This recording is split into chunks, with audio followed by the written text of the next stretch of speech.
में एक औरत रहती थी। राधा नाम था उसका। सीधी सादी, मगर दिल में बहुत गुस्सा था दुनिया में से, किस्मत से और सबसे ज़्यादा अपने ससुराल वालों से। शादी के बाद ससुराल वालों ने ऐसा ताना मारा कि उसका मन पत्थर हो गया।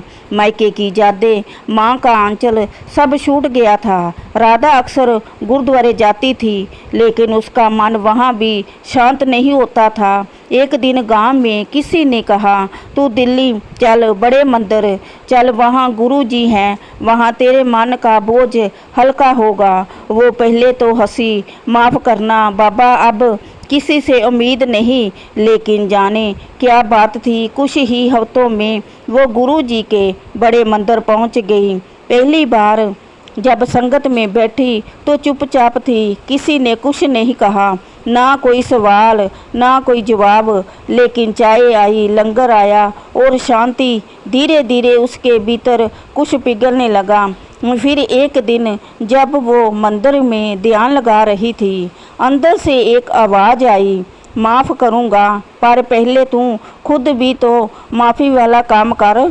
वो चौंक गई, आंखें खुली की, पर सामने कोई नहीं। पर आवाज़ भीतर गूंजती रही। उसे याद आने लगा कैसे उसने सास से बात करते हुए जहर घोला था, कैसे उसने झूठ बोलकर पति को अपनों से अलग कर दिया, कैसे वो हर वक्त शिकायत करती रहती। अब जाकर समझ आई, गुरु जी तो तभी माफ़ करते हैं जब हम सच्चे दिल से पछताएं।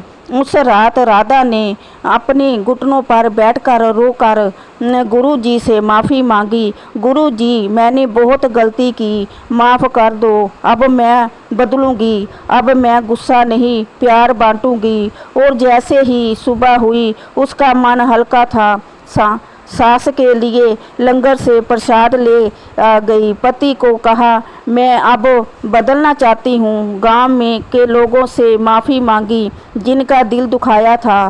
फिर एक दिन मंदिर में गुरु जी की फ़ोटो के सामने खड़े होकर बोली, मुझे माफ़ कर दिया। और संगत में बैठे एक अजनबी ने पीछे से कहा, गुरु जी ने माफ़ कर दिया क्योंकि तूने सच्चे दिल से माफ़ी मांगी है और कर्म से उसे साबित भी किया। राधा की आंखों से आंसू नहीं, शुक्राना निकलता है।